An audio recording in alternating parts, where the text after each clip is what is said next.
Okay, so I mean, anyway, I'll try to later on connect the two recordings. Let's hope it works that way. So I was saying that Shankaracharya begins all his bhashyams with an opening summary, which is called the Upodghata Bhashyam. Upodghatam means the connection. So it's also known as Sambandha Bhashyam. All his bhashyams begin with an opening summary called the Sambandha Bhashyam. And we saw in Mundaka Upanishad that Shankara establishes in the Bhashyam that the Veda Purva, the Karma Kanda, and the Veda Anta, they are different Shastrams. They are different Shastrams altogether. And what is the reason he gives? He says because the Anubandha Chatushtaya, the four factors are different for the Shastrams. And to briefly recall, what is the Anubandha Chatushtayam? What are the four factors? Anybody?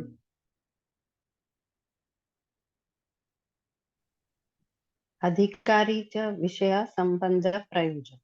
Adhikari, Vishaya, Sambandha and Prayojanam. Right. So he says that in all these four, there is a difference. There is a difference in the two Shastrams. And how does he establish? Adhikari. Who is the Adhikari, the eligible person for Veda Purva? It is a person who wants to get Chitta Shuddhi. So his idea is this: I should get Chitta Shuddhi through all the rituals. And therefore, that is the Adhikari for the Veda Purva. Who is the Adhikari for the Veda Anta?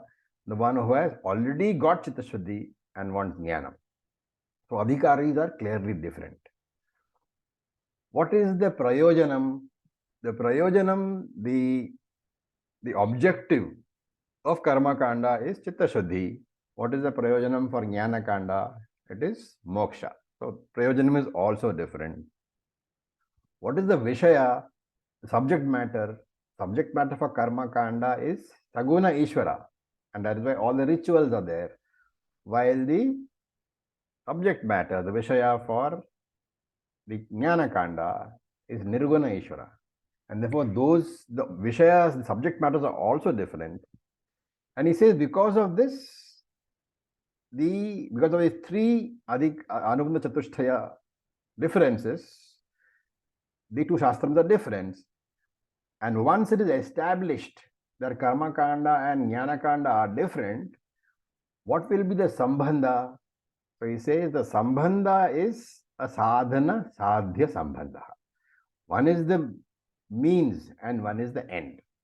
So Karma Kanda is the Sadhanam, the means to come to Jnana Kanda. So the connection between Jnana Kanda and Karma Kanda is Sadhana Sadhya Sambandha. And therefore, every Vedantic student should be very clear about the role that Karma Kanda has in his life. Karma Kanda has a positive side as well as a negative side. What is the positive side? Karma Kanda gives Chitta Shuddhi, and Chitta Shuddhi leads to coming to Jnana Kanda. So the positive side is Karma Kanda is the tool, the means for coming to Jnana Kanda. What is the negative side? Karma Kanda by itself cannot give moksha. And therefore Shankara says that those people who have done Karma Kanda already, they have studied Nitya Karma, Panchamaha all that have studied, they are the ones who are the people who come to Jnana Kanda. And Karma Kanda is meant for what? Negating the papam that has been built. He says Karma Kanda is when you get Chitta Shuddhi, he says that is actually negating the papam that has been accumulated, the negative karma that has been accumulated. And there is a very clear definition of papam here. What is papam? In the Dharma Shastram, there is a definition of papam. Violation of certain Dharma Shastram rules gives rise to papam. But here, for a Vedantic student, whatever obstructs the Vedantic study, that is considered papam. Even if it consists of what is pleasant, like you have a lot of money, you have a very good relationships, all this is part of papam in Jnana Kanda. We should compare this definition with the definition of papam in Dharma Shastra. Remember, when we say nitya kama, nitya karma in Dharma Shastram, nitya doesn't mean eternal. It means mandatory. It means daily what is prescribed. So that one must remember. And therefore, for the elimination of this karma, he says, this Brahma Vidya is presented. What is the cause of karma? The cause of karma is, we are all going over basic principles. What is the cause of karma? The cause of karma is kamaha, desires. Why do we say desire is the cause of karma? Because desire pushes one to activity to obtain that which one desires. That is why karma has also another name. It's called manmattaha. That which churns the mind, that which disturbs the mind unduly, that is called manmattaha. And Shankara ends by saying, only in the absence of desires, a person who has no desires, he is the fulfilled one, because he is no more pushed into action. And how can one have an absence of desires? How can one become the fulfilled one? Only by gaining Atma Vidya, is what he says. And this is what is going to be said in this particular text. It has already been mentioned. He quotes from the second chapter of this Upanishad, Brahmavit apnoti param. One who knows Brahman, he becomes Brahman. And therefore he says, by negating the Atma Avidya, what happens is you will abide in yourself. And he quotes again from the second chapter. He says, Abhayam pratistham vindate. That person, he becomes established in fearlessness. Okay. This is the basic work, the basic idea being presented, that it is only by getting moksha that the idea, the very purpose of the Jnanakanda is fulfilled, only if you get moksha. And that moksha can be attained only through karma kanda, that is to doing karma yoga, doing upasana yoga, getting chitta shuddhi, coming to shravanam, getting the knowledge, coming to mananam, making that knowledge absolutely doubtless, and then coming to nididhyasanam for the purpose of assimilating that knowledge. This is the journey of the sadhaka. And this is what Shankaracharya presents as the whole journey. He now introduces a Purva Pakshi. So this is Shankara Bhashyam, so you must expect lots of Purva Pakshis to be around, right? Purva Pakshis are persons who object to our teaching, to our views. And this Purva Pakshi we have already seen once in Bhagavad Gita. He is called Aikya Bhavika Vada.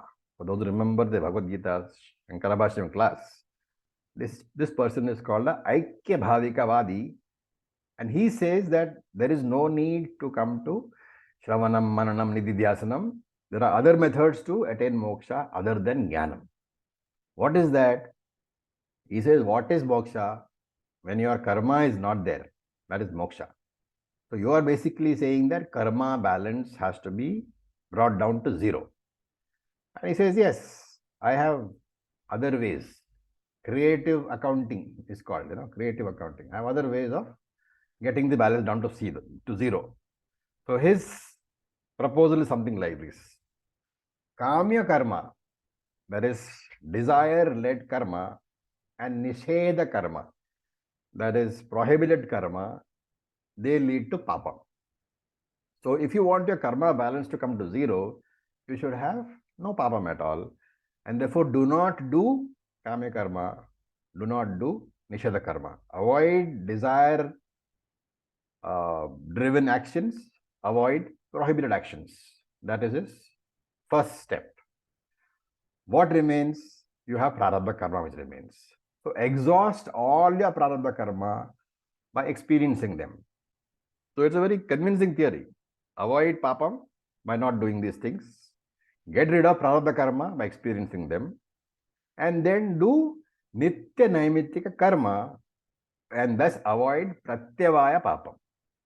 Now, all these words you will remember because there's going to be a lot of discussion on that. So nitya karma, pratyavaya papam is there.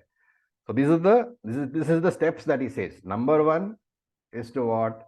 Is to avoid doing kamya karma and prohibited karma. What will happen? No papam will accrue. Number 2, exhaust all the prarabdha karma. How? By experiencing them. Number 3, do naimittika karma. Now this Aikyavadi has a particular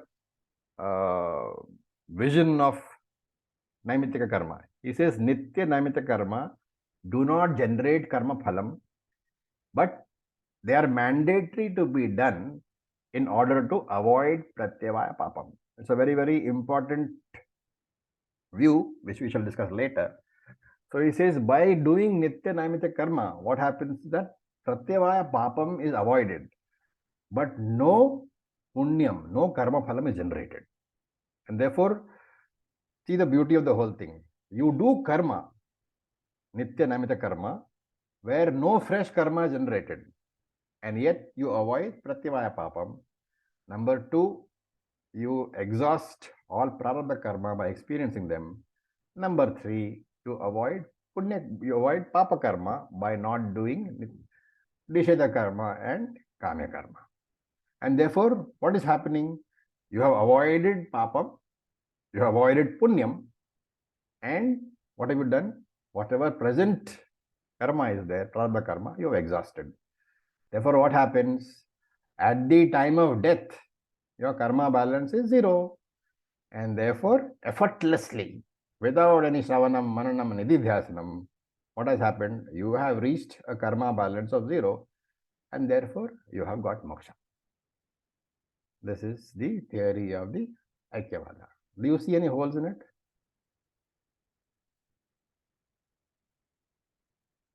It's very convincing, right? Okay, that is one theory. Then Shankara says, okay, before I answer this Purvapakshi, another Purvapakshi also comes in.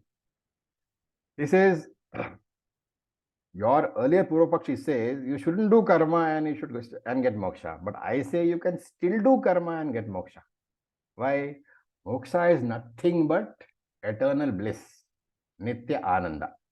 That is the which we all accept. Moksha means eternally you are in ananda. And what is eternal ananda? He says Veda describes heaven, Swargaloka, as nityam. And that is why the residents of Swargaloka are called Amara, immortal. And therefore it is nothing but infinite Ananda. Swargaloka is called infinite Ananda itself. And therefore going to Swargaloka is moksha. That is his theory. And how to go to Swargaloka? By doing Vaidika karma.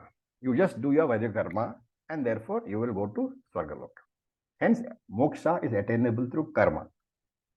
So these are the two views presented. One person says, don't do any karma and get moksha. Other person says, do karma and get moksha. This is the two Purvapakshis presented. And Shankara comes and replies. He says, that is not possible. What you say is illogical because karma is of many types.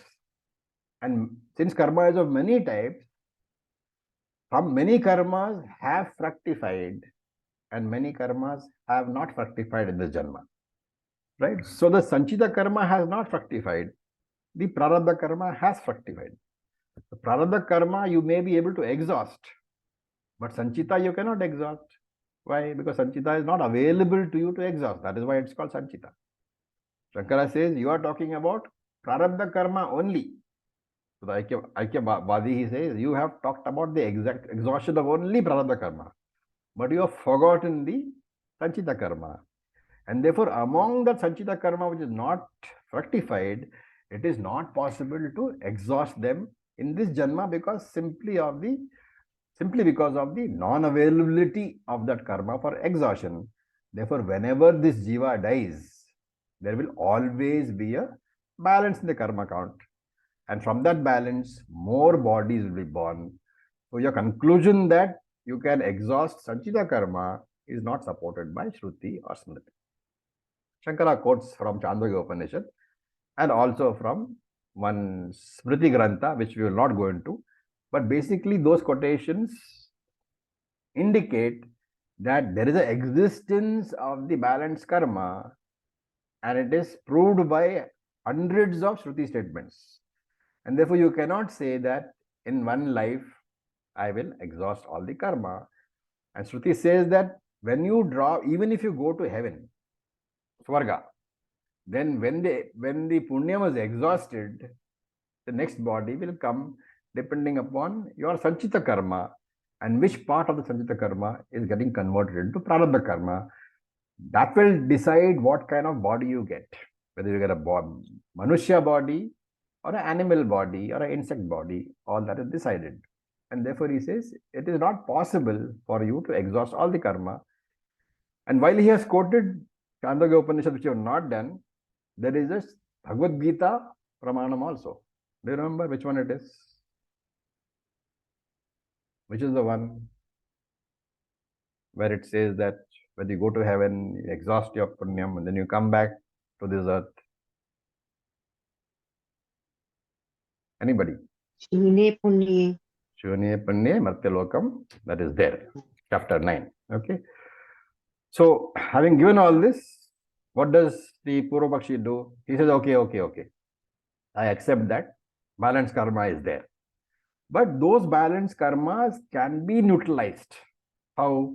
By using Nitya Naimita karma. Okay, that is the second argument. You can use Nitya Naimita karma. Shankara says that view is also not logical, because Shruti says that omitting Naimitika karma will bring what? Pratyavaya papam. Therefore, what is the objective of Nitya karma? The objective of Nitya karma is to avoid Pratyavaya papam. You're following? If the stated objective is for avoiding Pratyavaya papam, how can you then say that that same Nitya karma is available for neutralizing Sanchita? It is not. And therefore, that particular interpretation is also not tenable. Here, remember that Pratyavaya means unfavorable. It's a source of pain. And Nitya karma is meant as a remedy for that source of pain. And Shankara says this has been accepted by you, O Aikyavadi. It has been accepted by you in your darshanam. And therefore, if you are saying that Nitya karma is meant for neutralizing Pratyavaya papam, in the same breath, you cannot say that the same Nitya karma is going to be used for neutralizing Sanchita karma. Are we on the same page so far? I hope so. Yes, Acharya, one question. Yeah. You said that Sanchita karma is not available to be exhausted, and that's why it is called in that way. So I was wondering, what is the meaning of the word Sanchita? Sanchita is the box, balance. What is left, the whole warehouse. Okay. Okay. Now, Shankara gives a hypothetical argument. He says, my stand is that Nitya karma cannot be utilized for neutralizing Sanchita. But just to make you happy, just for the sake of argument, let us say that Nitya karma is available for neutralizing Sanchita. Just let us say. Sanchita has got Punyam and Papam. Can you see what Shankara is driving at? You should be able to see. It can neutralize only the papam, but what about all the punyams? Exactly. So he says, this Nitya karma of yours will generate Punyam. That generated Punyam can neutralize Sanchita Papam. But what about Sanchita Punyam? Punyam cannot neutralize Punyam. So the Punyam remains. And therefore, even if you say that Nitya karma is used for exhausting the Sanchita, even then it will exhaust only the Papam part of it, because Punyam cannot neutralize Punyam. And therefore, Punya karma will remain. Out of that Punya karma, you will get another body. Therefore, moksha is simply not possible. So this is the argument. Then he goes to another point. He says, Aikyavadi, you said that you can avoid future punyam by avoiding kamya karmas. And Shankara says this is absurd. Why is it absurd? Why is it absurd to say that I will not do kamya karmas.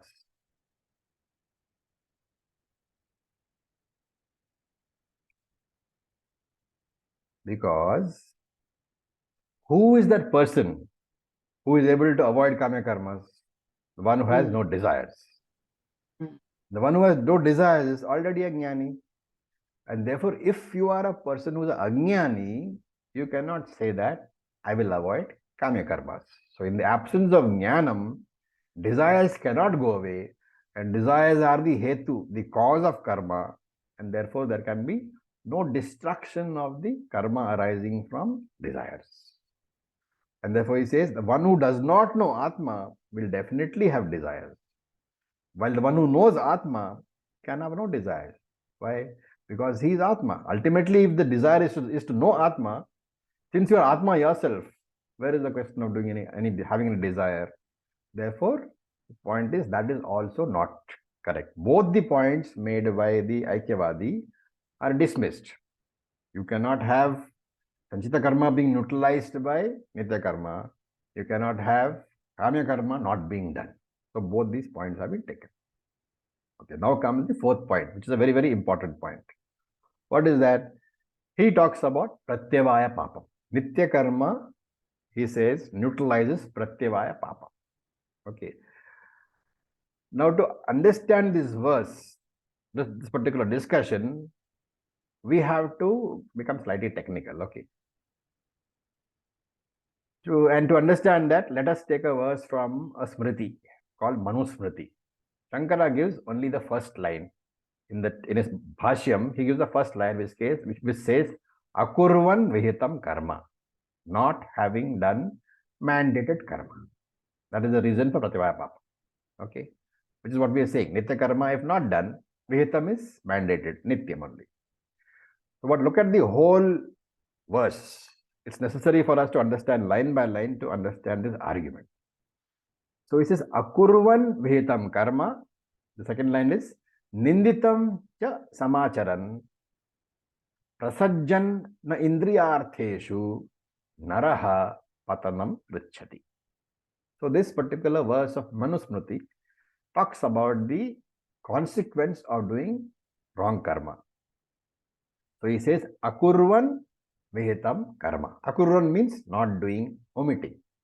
Vihita Karma means Shruti mandated karma, which we call Nitya Karma, Naimittika Karma. So the first line says, Akurvan Vihitam Karma, omitting Shruti mandated karma, then Samacharan Ninditam. So Ninditam here is taken as Nisheda, prohibited karma. Samacharan is performing. Therefore, first line is omitting Shruti mandated karma. Second line is performing prohibited karma. And the third line is Prasajjan Indriyartheshu. So Prasajjan means indulging. Indriyartheshu, sense objects. Indulging in sense objects. So if you want a difference between the two, Ninditam Samacharan, performing prohibited karma, is from the viewpoint of the Karmendriyas. Indulging in Indriya, sense objects, is from the point of view of Jnanendriyas. Now these are the three actions which is talking about. Omitting mandatory karma, performing prohibited karma, and indulging the sense objects. So these are three wrong karma according to Manu, and the phalam of all this is given in the fourth line. He says, doing all this, naraha patanam rachati. Naraha is the human being, patanam is downfall, rachati. The person suffers a spiritual downfall. The net effect of doing any one of these three lines, if you violate, the net effect is what? That you have a spiritual downfall. Okay. Now comes the fun part of it. If you look at the words, the first one is what? Omitting. Shruti mandated karma. The second one is what? Performing prohibited karma. The third one is what? Indulging in the Indriyas. What is common? Action, karma, doing something. Anybody else? Ing. Ing is common. Ing.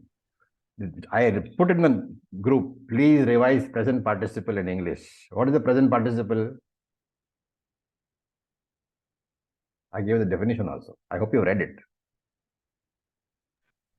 Doing. What is the present participle?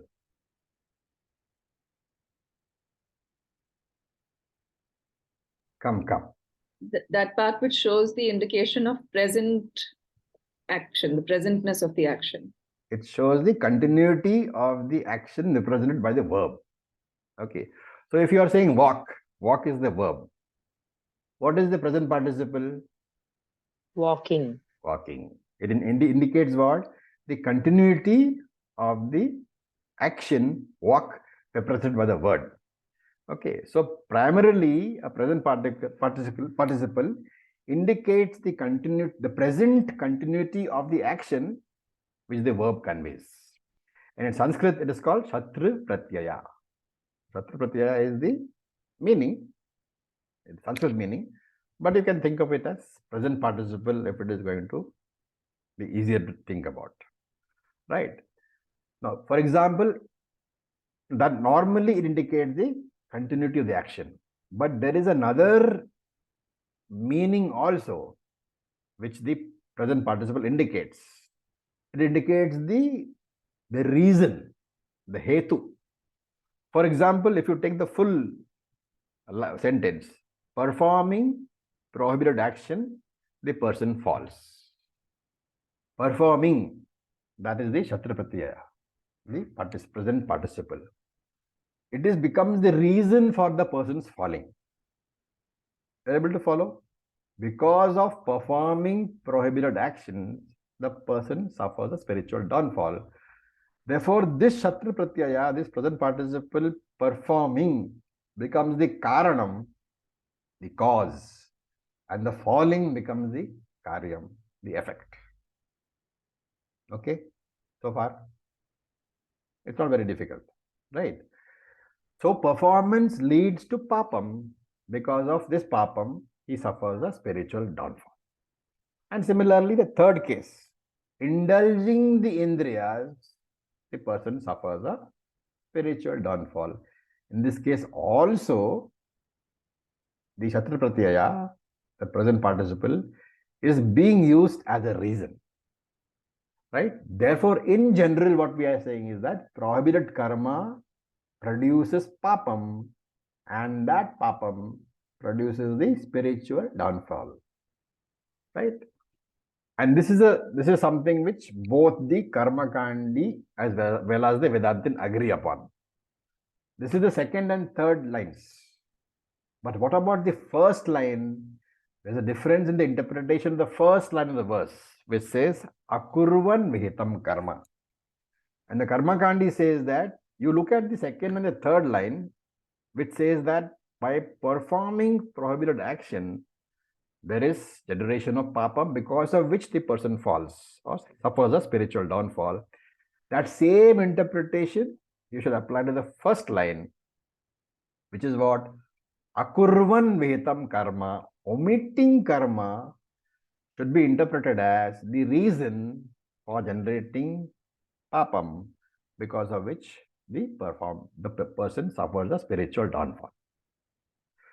So he says, in the meaning of the interpretation of the first line, omitting nitya karma should be taken along the same meaning as the other two lines. In both the two lines, the doing the action generates the papam. And that same meaning has to apply to omitting karma, because they are all part of one verse. And therefore, omitting mandatory karma should also produce papam, which papam is what we call pratyavaya papam. And therefore, the Shatra Pratyaya, which is used in the Hetu Arthe, in the meaning of a reason, should be extended to the first line also. So before you go further, is it clear or is there any doubt? It's more like a grammar lesson, but you know. Sorry, it's not very clear. Can you repeat?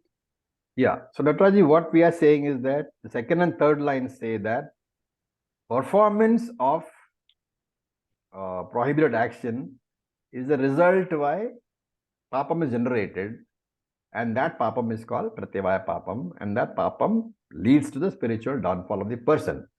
Those second and third lines we accept.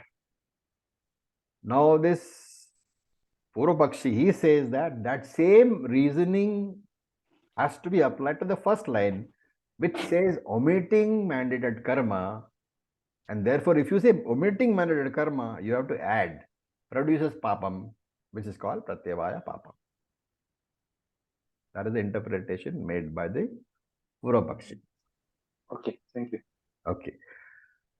So Shankara says this is not acceptable, because omission reveals what? Absence. Karma which is absent. And papam is, therefore there is a non-existent karma which is revealed by the omission, and you are saying it produces a existent papam. Do you see the contradiction? He is saying from a non-existent karma, you are going to say that there comes an existing papam. So the question is, how is existing something born from a non-existing cause? How can an existing product come from a non-existing cause? If that was true, you would not need milk to get butter, because you are saying that from non-existent milk I can get existent butter, or from non-existent air I can get gold.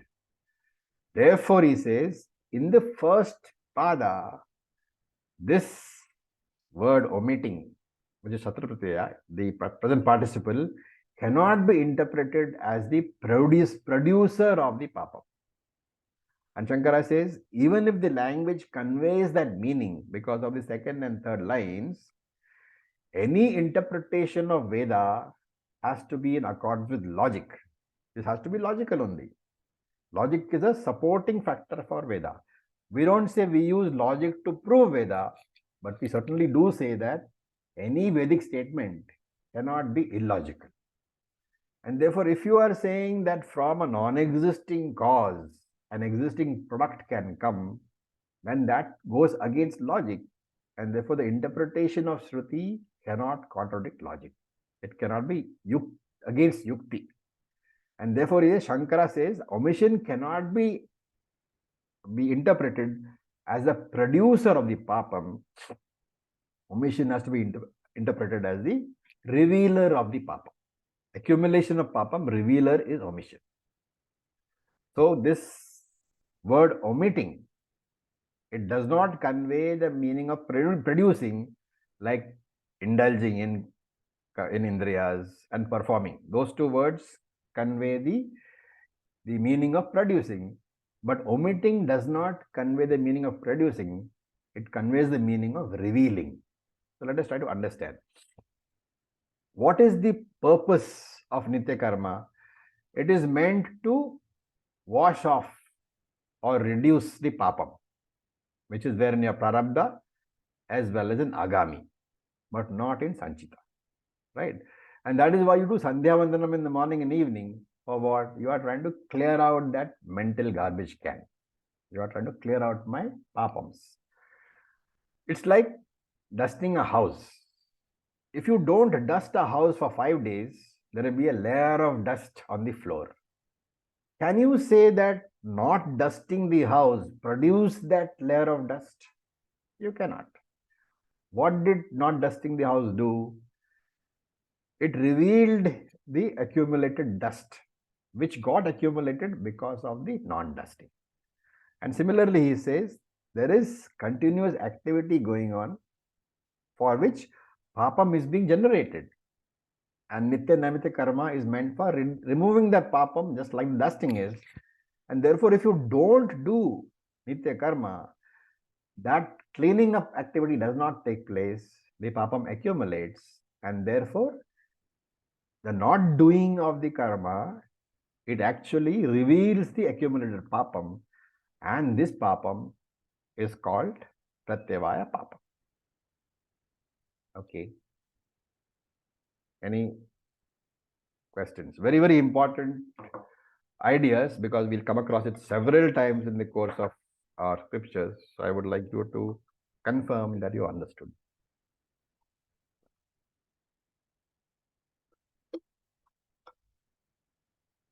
Anybody who has not understood, please say so.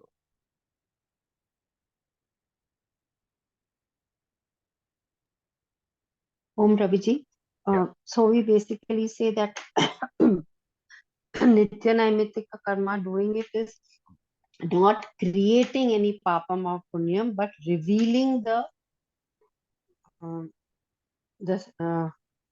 omitting them reveals Don't what we have. Don't say papam or punyam. Is not eliminating papam, but it is revealing the accumulation of papam. You should be very, very careful with your words. Right. Okay. So the argument here is that there cannot be the production of existing papam, which we are calling pratyavaya papam, from a non-existent cause, which is the not doing of the karma, of the nitya naimittika karma. Okay. So this logic otherwise gets violated. And therefore the conclusion here is that from the absence of karma, the conclusion of the Purvapakshi that the existing papam will be born, that is in contradiction with all Shruti. Right? And he quotes from Chandogya, Katham asataha sat jayet. Katham asataha sataha jayet. How can existing product come from non-existent cause? So that is one. Shruti is contradicted. Pratyaksha pramanam is contradicted, because you do not see anything being born from a non-existent cause. And Anumana pramanam is being contradicted, because when you plant a mango tree, you know, when you plant a mango seed, you know that the seed contains the mango tree in the potential form. And this is the Anumanam. And therefore, the conclusion here is that if you are going to say that some papam is being generated, then there definitely should be some existing cause for it. You cannot say that omission of karma will generate papa. Okay, I hope that is clear. That is one aspect of it. So Purvamimamsa, now the Purvapakshi has one more theory. He says, okay, fine, I accept that performance of nitya karma will not produce papam. Okay, remember that as a Vedantic, we don't accept the fact that nitya karma will not produce phalam. He has said that performance of nitya karma will neutralize pratyavaya papam. We have said that that is not true. Performance of nitya karma only reveals accumulated papam. And this Purvapakshi says that, okay, nitya karma cannot produce results. And this also we object to. As a Vedantian, we say any karma has to have karma phalam. Nitya karma is a karma, therefore it has to have phalam only. That phalam can be material phalam, it can be spiritual phalam, depending upon whether it is desire-driven karma, which means punyam papam, or if it is nishkama nitya karma, you'll get chitta shuddhi. Right? Now, if this, so the first Aikya Bhavikavadi has been refuted. Now, you remember we introduced another person who said that moksha is going to Swargaloka. So now Shankara takes up that portion and he says, this Purvapakshi says that moksha is nothing but Swargaloka, which is pleasure which is unsurpassed. Extreme pleasure is called Swargaloka. And he says, okay, and you say that this extreme pleasure going to Swargaloka is obtained through karma, as a karma phalam, obviously, because going to Swargaloka is moksha, you say, and you say by doing karma I can get that moksha. And therefore you say that moksha can be accomplished only through karma. Jnanam is not needed. Shankara says, but the scripture defines moksha as eternal. And this is accepted by not only Vedantins, but by all the Astika Darshanas. And when you say eternal, then how can you say that I will go to Swarga and get moksha after doing karma? You see, he is saying that you cannot define moksha as a karma phalam, because that would mean that before the karma was done, moksha did not exist. And moksha came into existence once the karma was over. And that, he says, cannot be moksha, because Pratyaksha Pramanam tells us that whatever has a beginning in this world is seen to be anityam. It also has an end. And you cannot say, therefore, that something which began will be eternal. The moksha which begins will also be a moksha which ends, and therefore it cannot be termed as moksha. Okay. So far, anything? It's all very heavy, but it's Shankaracharya. So you should be able to appreciate the beauty of those arguments. Raviji. Yeah. The first Purva Pakshi, you said the name of that argument is called Aikya Bhavikavadi, Aikya-bhavikavadi. and the second one has a name. He's not given a name there. So probably it's something which is not known to us, but the name was not given in the Bhashya. Okay. Okay. Okay. So now whenever we take all these statements, remember that we cannot take these statements as a condemnation of karma, because Shankara gives again and again, he tells in all his bhashyams that karma alone can give Chitta Shuddhi, but it cannot give moksha. So that he says. Okay. Okay. Now, having negated this Purva Pakshi does not give up. He says, fine, I agree that karma cannot produce moksha, but can we not say that karma enhanced with upasana can produce moksha? And Shankara says, no, the same argument applies. Production of Nitya means beginning of Nitya. Beginning of eternal is a contradiction in terms. So you cannot say either karma brings moksha, or karma with enhanced by upasana brings moksha. That is also not correct, because whatever has a beginning will definitely have an end, which means that whatever has a beginning is not eternal at all. Shankara gives this argument, and the Purva Pakshi does not give up.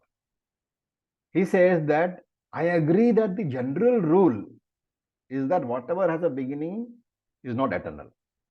But as you know, all rules have got exceptions. Even general rules have got exceptions.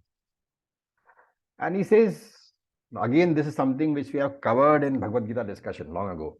I don't know how many people remember this. In 2.16 Shankara Bhashyam, which we did during COVID times, we covered this. So the Purva Pakshi here picks up some discussions from Tarka Shastram, logic. So in Tarka Shastram, there are various padarthas which are discussed, various objects which are discussed. And one of the padarthas is abhava. Non-existence is discussed as an object in Tarka Shastram.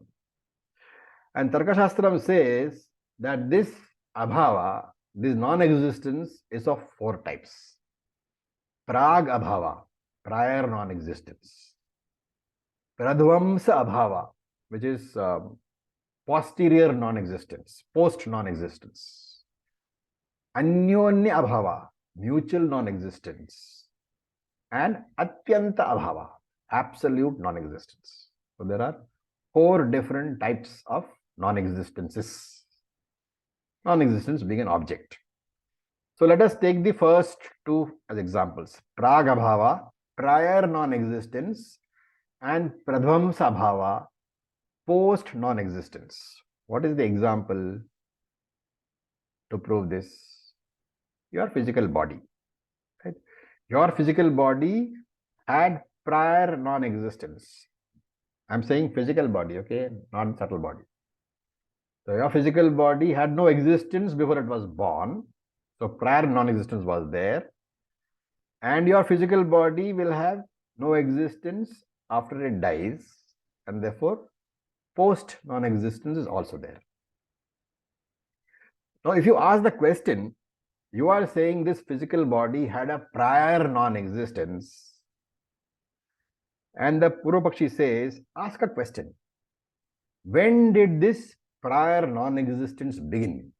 What is the answer?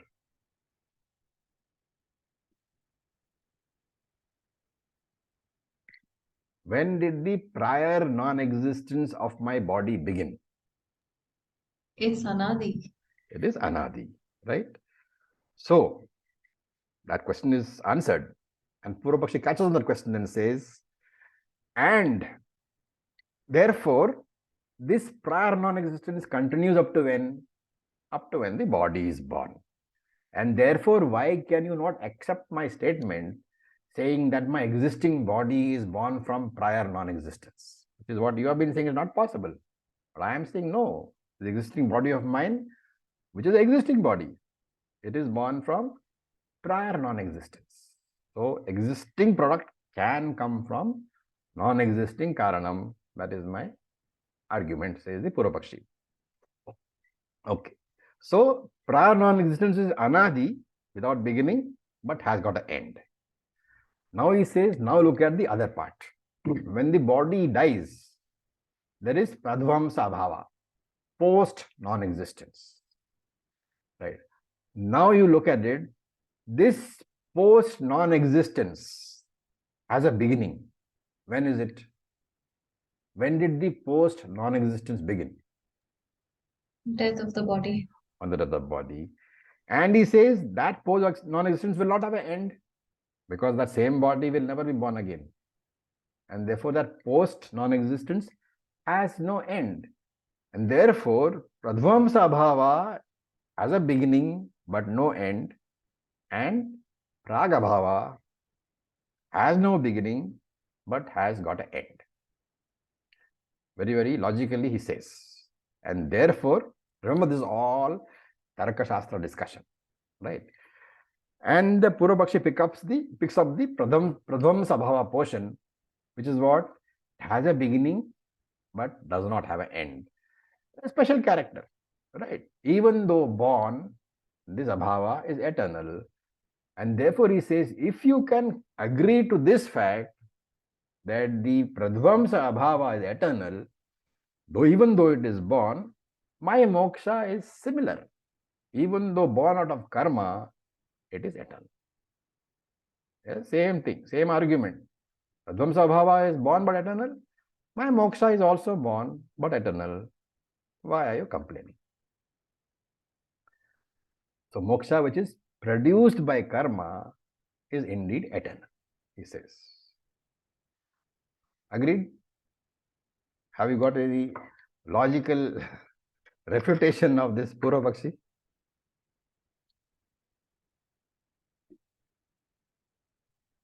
We won't have, right? But Shankara has. So Shankara says, I don't agree with you. So he says, all this is hypothetical. There are four types of non-existence, out of which you have taken up pradvamsa abhava as an example of a moksha which is born but not eternal.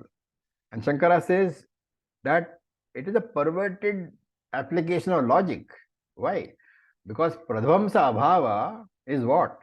It's a type of abhava, type of non-existence. And had moksha been non-existent, yes, your argument would have been okay. But here you are taking a non-existence example and trying to say that it's applicable to moksha, which is very much existent. How can you give an example of non-existence to prove something which is existent? Because moksha is existent. This is one answer which Shankara gives. That's the first answer, that you cannot use the example because one is non-existence and one is existence. He gives one more answer and he says, you are classifying four types of non-existence and you are classifying into four types. And classification means what? Allocation of gunas, allocation of different attributes. So different attributes you are allocating to different types of abhava, and you are saying that there are four classes. He says all this is meaningless. Why? Because abhava itself means non-existence. How can anything which is non-existent have an attribute? Do you get what he's saying? An attribute is an adjective. An adjective always qualifies a noun.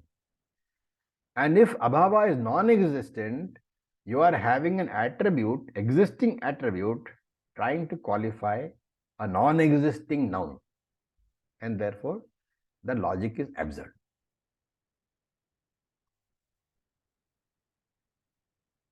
Okay, so far, hopefully. If you are finding it difficult, I would recommend you go back and write notes. With very, very important bhashyam. And here, Shankara says, he dismisses it by saying it's not possible.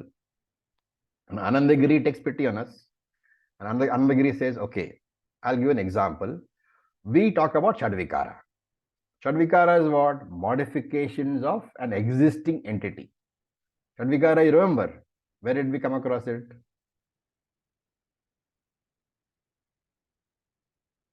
Shadvikara term? Tattvabodha. Tattvabodha. What does it refer to? The 6 Shadvikaras and the body will pass through it. It refers to changes in the body. Now, the body is existing entity or non-existing entity? It is an existing entity. So, he says Shadvikara, you are saying, can refer only to an existing entity, but you take one of the Shadvikaras. What is that? Is Janma, birth. And therefore, Janma has to refer to an existing entity. How are you applying it to Abhava, which is a non-existing entity? And therefore, Anandagiri says these are all different types of concepts only, Vikalpa Matram, for the benefit of discussion. And there is no entity called Pradhamsa Bhava, Prabhava, Pragabhava, etc. Another example to sum up the discussion. Let us say that there are 3 containers in a room, right? One container is red. Well, let us say it's got sugar in it. And one container is blue, and let us say there is jaggery in it. And one container is green, and it is empty. So all these 3 containers, you have allocated attributes: red, blue, empty. Now the word empty, it is not a positive guna like red and blue, right? You cannot look for a guna called emptiness. It is only a concept. It is useful for carrying out a transaction, but that emptiness has no existence outside your own thoughts. So these kind of words are what Shankara called Vikalpam, Vikalpa Bhatram, conceptual only they are, because Bhava is opposite of Abhava, existence is opposite of non-existence. And can you really say that non-existence exists? Is it not a contradiction in terms? And therefore he says the problem is that when we talk about existence, we qualify the existence by saying that pot exists, table exists, mobile phone exists, all this we say. And the way we use the language, what is happening? We are seeming to be dividing the existence into pieces. Pod existence, table existence, mobile phone existence, laptop existence. And therefore, mentally we form an image. Between pod existence and table existence, nothing exists. So existence seems to be absent between the pot and the table, because the pot and the table and the mobile phone, they have become the guna, the attribute of the existence. And you start to count many existences. But Vedanta says existence is only one, and it is nirgunam. That one existence has no attributes at all. And it is because of the error of attributing gunas to existence that we mistake nirguna existence as saguna existence. And having mistaken nirguna existence, that is attributeless existence, as existence with attributes, what do? We start counting them separately. And similarly, bhava, existence is only one. Similarly, abhava, non-existence is also only one. You cannot really go around giving attributes to that abhava, converting it into saguna abhava by saying prag, pradhamsa, anyonya, atyanta, etc. Because by doing this, that non-dual, non-existence, you are seemingly dividing into 4 different types of non-existences. And that is why the confusion. Just as pure existence is without any attributes, without any differences, without any plurality, everything that is plural is only being superimposed upon the existence, like pot, cloth, etc. And therefore you take it that there are multiple existent things. Pot exists, cloth exists, etc. you take. But these are only imagined. As many objects are there, that many existences you imagine because of the association of that existence with the objects. When pot is born, you say birth belongs to the pot. Before the pot was born, you say there was pragabhava, prior non-existence of the pot. And this prior non-existence ends when the pot is born. But you should remember that birth of the pot belongs to the pot. Pot can be associated with the function of being born. Pragabhava, prior non-existent existence ends as soon as the pot is born. So you are connecting this function of ending, which actually belongs to what? Which belongs to the pot. But you are taking that function of ending or being born and removing it from the pot and connecting it to non-existence. Do you see where it is going? Same thing as with existence. When the pot is born, you are connecting it to the existence principle. Here what you are doing is, in this example, is you are connecting it to the non-existence principle. The problem is because of the proximity of the pot, or the proximity of the birth of the pot to the prior non-existence, what I am doing, I am transferring the function of birth of the pot to the prior non-existence. And then I am saying that prior non-existence is ending, when actually all that is happening is the pot is being born. So just as when I see the sun moving from east to west, I say sun is moving from east to west, whereas actually it is the earth which is rotating. Similarly, when the pot dies or is broken, it is actually the end of the pot. But I am saying it is the beginning of the pradvamsa bhava, the beginning of the post non-existence, I say. And this is a kind of mistaken association which can go only with knowledge. So he says existence is without attributes, non-existence is also without attributes. And once an attribute is associated with something, it can be associated with only an existent thing. The conclusion what? Neither karma nor karma which is enhanced with upasana can produce moksha. Okay. I think we should stop today for this. There is stunned silence from all of you all, so we should give you time to recover. Acharya, this was done in the 18th chapter also of the Bhagavad Gita. Yes, in the Bhashyam we did. This is a favorite topic of Shankaracharya because it's based on this, there are a lot of arguments take place. So Raviji, just to clarify, Yeah. we are saying that it is a misconception to associate an attribute like pot or table to existence, just like it is a misconception to also connect that attribute to non-existence. Yes. Attributes belong to the object. So when you say pot is born, don't say that non-existent, prior non-existence ends. He's addressing that point.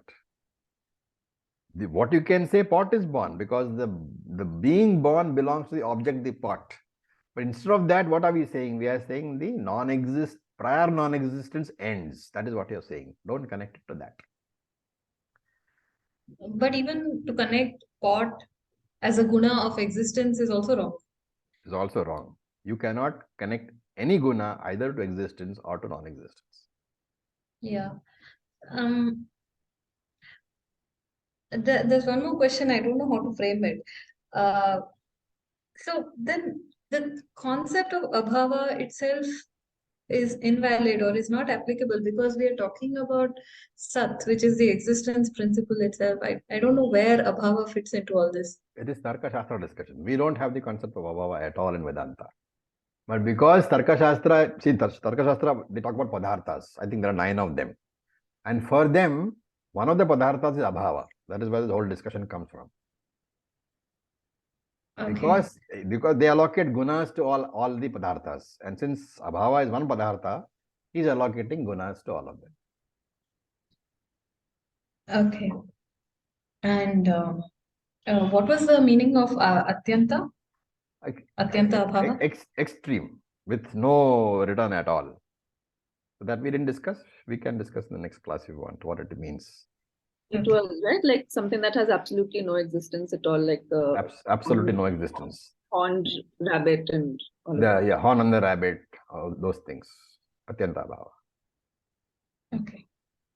Acharya, I have a really very silly question. No questions are silly. Go ahead. The entire discussion, what part of the Taittiriya Upanishad is it, a part of? This is the bhashyam. Introductory bhashyam. Introduction. Oh, so this is still the introduction. Oh, very much. Yes. I think next class also will consist of part of the bhashyam only. Because when you were saying first line, second line, I was looking for those lines and I couldn't find them. No, that's from Manusmriti. I'll put it up in the text. Okay. Yeah. Thank you. Thank you. Okay. Om Purnamadav Purnamidam Purnat Purnamudachyate Purnasya Purnamadaya Purnam Eva Vasishyate Om Shanti Shanti Shanti. Om Tat Sat. Om Namah Shivaya. Thank you for your patience. Thank you, Acharya.